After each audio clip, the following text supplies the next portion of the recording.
প্রতিদিনই চেষ্টা করি মজার মজার রেসিপিগুলো শেয়ার করার। আজকেও মজার আরেকটি রেসিপি শেয়ার করব। আজকে কই কমলা রান্না করব। এভাবে রান্না করলে কিন্তু 1 প্লেট ভাত শেষ করে ফেলতে পারবেন। ভিডিওটি যদি শুরু করে থাকেন তাহলে একটি লাইক কমেন্ট ও শেয়ার করতে পারেন। তৈরি করার জন্য প্রথমেই কই মাছগুলোকে ধুয়ে ভালোভাবে কেটে পরিষ্কার করে নিয়েছি। এবার দিয়ে দেব সামান্য লবণ আর সামান্য হলুদের গুঁড়া। দিয়ে দেব 1 টেবিল চামচের মতো লেবুর রস। এতে করে মাছের গায়ের আষ্টে গন্ধটা কিন্তু আর থাকবে না। হাত দিয়ে এবার খুব সুন্দরভাবে মেখে নিয়েছি। এবার চুলায় প্যান বসিয়ে তেলটাকে খুব ভালোভাবে গরম করে নিয়েছি। এবার মাছগুলোকে ভেজে নিচ্ছি।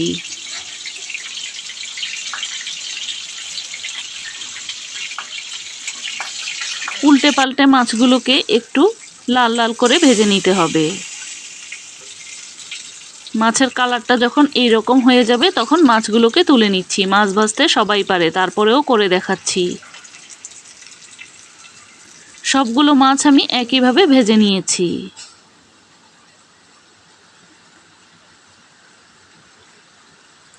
মাছ ভাজা হয়ে গেলে আমি এখানে একটি মালটা নিয়েছি।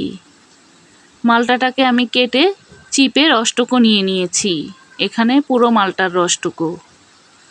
এবার চুলায় প্যান বসিয়ে তেল দিয়ে দেব। সাথে দিয়ে দেব প্রায় 1 কাপের মতো পেঁয়াজ কুচি। দিয়ে দেব স্বাদ মতো লবণ। যেহেতু আমি মাছটা ভুনা করব এজন্য পেঁয়াজের পরিমাণটা একটু বেশি করেই দিতে হবে।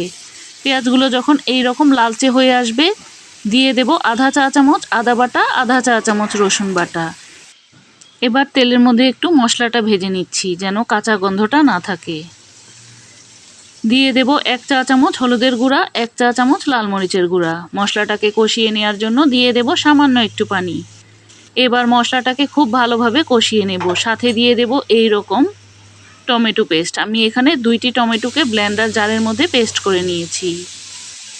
এবার ব্লেন্ড করে নেওয়া টমেটোটাকেও মশলার সাথে খুব ভালোভাবে কষিয়ে নেব।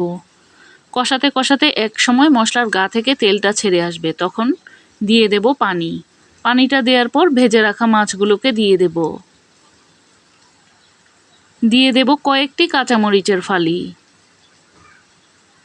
যে যেই রকম ঝাল খেতে পছন্দ করেন। এখন ঢাকনা দিয়ে ঢেকে কিছুক্ষণ রান্না করে নেব। মাঝে মাঝে কিন্তু ঢাকনাটা খুলে একটু আলতো হাতে নাড়াচাড়া করে দেব। নামানোর 3-4 মিনিট আগে আমি যে মালটাটার রস করে নিয়েছিলাম সেই রসটুকু দিয়ে দেব। এটা কিন্তু নামানোর আগেই দিতে হবে, খুব বেশি আগে দেয়া যাবে না। এবার উপরে ধনিয়া পাতা কুচি দিয়ে দেব। ধনিয়া পাতাটা দেওয়ার পর চুলাটা বন্ধ করে দিয়েছি। এখন কিন্তু পরিবেশনের পালা। এটা খেতে এতটাই মজার হয় যে একবার তৈরি করলে কিন্তু বারবার তৈরি করে খাবেন। আজকের মতো এখানেই বিদায় নিচ্ছি। আবারও দেখা হবে নতুন কোনো রেসিপি নিয়ে।